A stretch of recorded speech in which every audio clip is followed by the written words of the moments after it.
ये बात है साल 2008 की। स्टीवन नाम का एक लड़का अपने फादर के साथ अमेरिका के टेक्सास शहर में रहता था। उसके पेरेंट्स का रिसेंटली ही डिवोर्स हुआ था और वो अपने फादर के साथ एक नई लोकेलिटी में रहने के लिए आया था। उनका ये नया घर काफ़ी सुनसान एरिया में था और वहाँ पर स्टीवन का कोई दोस्त नहीं था। वैसे भी उसके पेरेंट्स के डिवोर्स के कारण स्टीवन काफ़ी उदास रहता था। एक दिन अपने फादर के कहने पर स्टीवन पास वाले पार्क में घूमने के लिए गया था ताकि वो नए दोस्त बना सके। वहाँ पर ज्यादा लोग नहीं थे और स्टीवन अकेले ही एक बेंच पर जाकर बैठ गया। थोड़ी ही देर बाद पास वाले झूले के पास उसको एक लड़का खड़ा हुआ दिखाई दिया। वो स्टीवन की ओर देख रहा था और मुस्कुरा रहा था। फिर वो स्टीवन के पास आया और उसकी तरफ अपना हाथ बढ़ाते हुए अपना नाम विक्टर बताया। विक्टर ने बताया कि वो भी सोसाइटी में नया है। फिर थोड़ी ही देर में दोनों बात करने लगे और साथ में फुटबॉल खेलने लगे।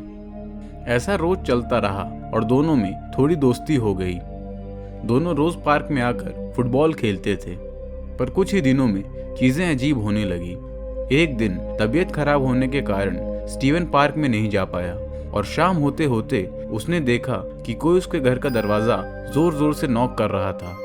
जब स्टीवन के फादर ने गेट खोला तो वहां पर विक्टर खड़ा था। उसने कहा कि वो स्टीवन को खेलने के लिए बुलाने आया है। स्टीवन के फादर ने बताया कि उसकी तबीयत खराब है। इतना सुनते ही विक्टर वहां से चला गया। इसके बाद स्टीवन के फादर ने स्टीवन से आकर कहा कि तुम्हारा दोस्त विक्टर तुमसे मिलने आया था। ये बात सुनकर स्टीवन को थोड़ा शौक लगा क्योंकि उसने विक्टर को ये नहीं बताया था कि वो कौन से घर में रहता है और वो पार्क भी उसके घर से दूर ही था। तो इस बात के भी कम ही चांसेस थे कि विक्टर ने आते जाते उसे देख लिया हो। पर उसने इस बात पर ज्यादा ध्यान नहीं दिया और अगले ही दिन वो उस पार्क में दोबारा खेलने गया और विक्टर उसे वहीं पर मिला। इस बार स्टीवन ने अपना नंबर विक्टर को दे दिया ताकि वो लोग फोन पर कनेक्टेड रहें। अगले दिन विक्टर ने स्टीवन को अपने घर चलने को कहा और स्टीवन विक्टर के साथ उसके घर चला गया। विक्टर का घर बेहद अजीब था और उस पार्क से काफी दूर एक सुनसान जगह पर था। उसके घर को देखकर ऐसा लगता था मानो वो घर बहुत ही पुराना हो और सालों से यूज न किया गया हो। घर के कई हिस्सों में आग से जलने के निशान भी थे। घर के अंदर पहुंचते ही स्टीवन को एक अजीब सी स्मेल आई। ऐसा लग रहा था कि वो घर बहुत सालों से बंद था। स्टीवन को काफी अजीब महसूस होने लगा। तभी उसके सामने एक लंबा सा आदमी आया। उसने एक बड़ी सी हैट पहन रखी थी और उसका चेहरा क्लियरली दिखाई नहीं दे रहा था। विक्टर ने कहा कि वो आदमी उसका फादर है। स्टीवन ने उस आदमी को हेलो कहा लेकिन बदले में उस आदमी ने कोई जवाब नहीं दिया। स्टीवन को काफी डर लग रहा था और वो जल्द से जल्द घर जाना चाहता था। कुछ ही देर बाद वो कुछ बहाना बनाकर वहां से निकल आया और विक्टर से दोबारा ना मिलने का फैसला किया। अगले कुछ दिनों तक वो उस पार्क में नहीं गया, लेकिन एक दिन उसने देखा कि उसके फोन पर बहुत से मैसेजेस आ रहे थे। वो सभी मैसेजेस विक्टर ने भेजे थे और सभी मैसेजेस धमकी भरे और डरावने थे। उनमें से एक मैसेज में लिखा था कि स्टीवन ने पार्क ना आकर बहुत बड़ी गलती की है और अब उसको इस गलती की सजा भुगतनी पड़ेगी। ये देखकर स्टीवन डर गया और उसने विक्टर के नंबर को ब्लॉक कर दिया और कुछ ही देर बाद वो सो गया। लेकिन सुबह जब वो अपने लैपटॉप को ऑन करता है तो देखता है कि उसके ईमेल पर बहुत सारे धमकी भरे मेल्स थे। ये देखकर स्टीवन के पैरों तले से जमीन खिसक जाती है क्योंकि उसने विक्टर को सिर्फ अपना मोबाइल नंबर दिया था, तो उसके पास स्टीवन का ईमेल एड्रेस कहां से आ सकता है। स्टीवन भागकर नीचे गया ताकि अपने फादर को सारी बात बता सके, लेकिन उस वक्त उसके फादर काम से ऑफिस चले गए थे और फ्रिज पर नोट था कि वो शाम तक ही वापस आने वाले हैं।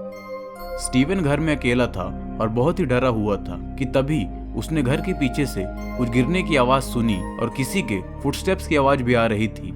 स्टीवन ने जब खिड़की से देखा तो वहां पर वही आदमी खड़ा था जिसे उस दिन उसने विक्टर के घर पर देखा था। वो विक्टर का फादर था और उसके हाथ में एक बड़ी सी लोहे की रॉड थी और वो पीछे का दरवाजा तोड़ने की कोशिश कर रहा था। ये देखकर स्टीवन बहुत घबरा गया, पर उसने खुद को संभाला और अपने फोन से तुरंत पुलिस को कॉल किया। लकीली इससे पहले कि वो आदमी दरवाजा तोड़ पाता वहां पर पुलिस आ गई और वो आदमी वहां से भाग गया। पुलिस ने स्टीवन के फादर को भी इन्फॉर्म किया और वो भी थोड़ी देर में ही घर आ गए। पुलिस ने स्टीवन के बताए अनुसार उस घर पर रेड मारी जहां पर विक्टर स्टीवन को लेकर गया था, लेकिन उस घर में कोई भी नहीं था। पुलिस की इन्वेस्टिगेशन में पता चला कि वो घर बहुत सालों से बंद था और इन्वेस्टिगेट करने पर पता चला कि बहुत सालों पहले उस घर में एक लड़का अपने फादर के साथ रहता था, लेकिन एक रात उस घर में अचानक आग लग गई जिसमें उन दोनों की जान चली गई। पुलिस ने बताया कि उस रात आग के कारण जिस लड़के की जान गई थी उसका नाम विक्टर था। ये बात सुनते ही स्टीवन कांप गया। इसका मतलब था कि जिस लड़के के साथ वो पार्क में रोज खेलता था वो उसी लड़के की आत्मा थी जो बहुत सालों पहले ही मर चुका था। अगर उस दिन स्टीवन टाइम से पुलिस को कॉल नहीं करता तो उसके साथ क्या होता, ये सोचकर ही स्टीवन की रूह कांप गई। और अगले ही हफ्ते वो लोग उस लोकेलिटी को छोड़कर नई जगह शिफ्ट हो गए और स्टीवन उस पूरी घटना को एक बुरा सपना समझकर भुलाने की कोशिश करने लगा, लेकिन वो पूरा इंसिडेंट उसके दिलो दिमाग में छप चुका था। तो दोस्तों, इस वीडियो में इतना ही। अगर आपको वीडियो पसंद आई हो तो इसे लाइक और शेयर जरूर करें और ऐसे और वीडियोस के लिए चैनल को सब्सक्राइब भी कर लीजिए। धन्यवाद।